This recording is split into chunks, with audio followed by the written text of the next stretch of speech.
This is a production of Cornell University. Did you know that there are fish that communicate and navigate using electrical signals? Professor Carl Hopkins of the Department of Neurobiology and Behavior will show us. Did you know that this fish that I'm showing you is capable of generating electricity? It has a little battery in its tail. It's an electric fish from Africa, and I'm going to demonstrate that by taking the fish and putting it in this tank over here that has an electrode in it, and we're going to connect the electrode to a loudspeaker so that we can hear the electric discharges. So take the fish out and put him over here in this tank,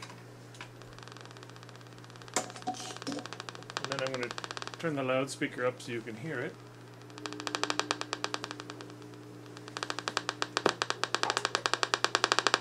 And so those pulses that you're hearing are the fish using its navigation system, which is based on electrical pulses, to move around in the environment and find objects, and also to communicate with other fish of the same type. So again, let me just remove the fish while you listen. You can hear the clicks very clearly. Take them out. No longer in contact with the water, you can't hear anything because the discharges are not able to go through the air. But in the water, you can hear just fine.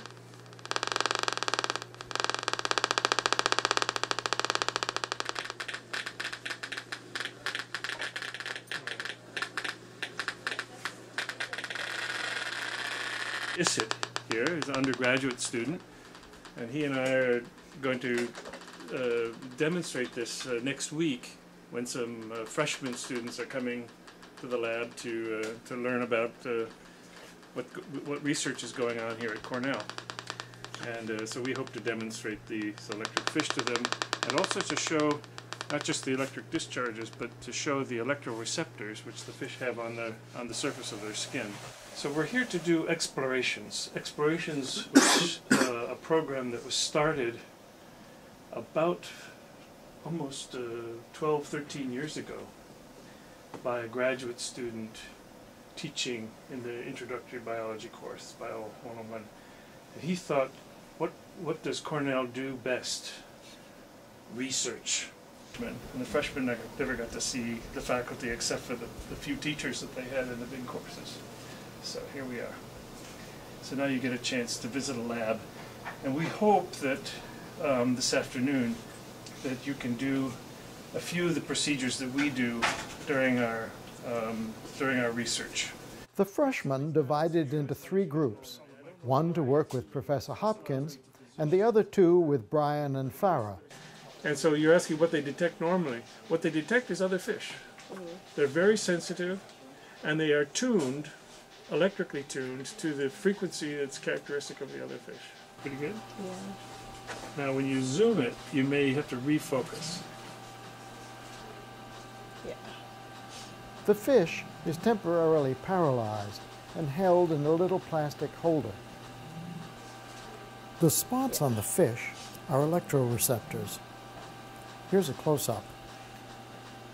Sizes as much, but you don't see the I can tell the different colors. You really have to look at it for a while. Oh, okay. Because your brain has got to have time to figure out the different categories. And then I want you to try to move it away from, and you can see that the signal is coming from that pore. It really is a spike that's generated from the pore. And notice that the height of the spike is pretty constant. Doesn't vary. It's all or none. There are multiple cells within the organ, and they're probably firing right next to each other, producing 2 spikes, and that's why we see a doublet. Farah Ismail, who's a freshman student, or sophomore student, I should say, that I've known for 1 year at Cornell, and she's been working in the lab for about 2 months. And her project is to work on the same species of fish, but in the larval form. And what we're interested in is how the adult patterns of discharges develop over time in these very early stages of development. See these things, but generally I'm looking at the interval because I'm looking at SPIs. So once I calculate that, it'll give me like the difference in intervals for all of the data points that journals. Right. So if you make them more condensed, sometimes it's easier to see what the pattern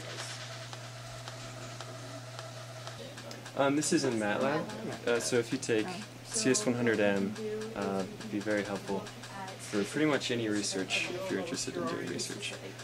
So I think the transition from Java into MATLAB is pretty easy because MATLAB's more forgiving than Java. Java's a little bit harder to program. Yeah. This fish is in Brian's experimental tank. 2 recording electrodes and a hiding tube are on the bottom of the tank. In back, with one end painted red, is a pair of stimulating electrodes. Brian can play back a recording of a male's electrical pulses. I'm just recording directly the stimulus that I'm playing to the fish. So I want to make sure, that I know what I'm playing to the fish and when I'm playing it. So this just gets directly recorded through the camera. It'll record a certain behavior, and that way you can just do counts of behaviors. So if you see the fish headbutt the electrode or something, you can just push a button and keep track of it. Here is Brian's recording. Now the playback starts. Watch what the fish does. Now Brian reverses the polarity of the electrode.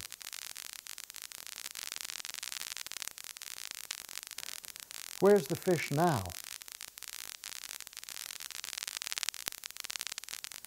This is good evidence that the fish can detect the polarity of the electric field. Like our breathing is automatic. You don't have to think about it. So yeah, I mean the fish discharge. It's under kind of conscious control, if you will. They have descending inputs to modulate the rate of discharge. So let's say, for example, like some novel aspect of their environment, like let's say I stick my pen in there and start chasing the fish around, it has a novelty response and it actually increases the sampling rate of that discharge to get a better image of that novel feature. And then similarly, if it's swimming around with boys and girl fish and they want to mate or something like that, they can actively display. Okay. So they're consciously controlling. It's not like an autonomic response. Right. This is a nice demonstration of bioelectric activity because students don't realize that the electrical activity in their nerves and muscles actually can get strong enough to go outside the animal, and these fishes are just excellent examples of that.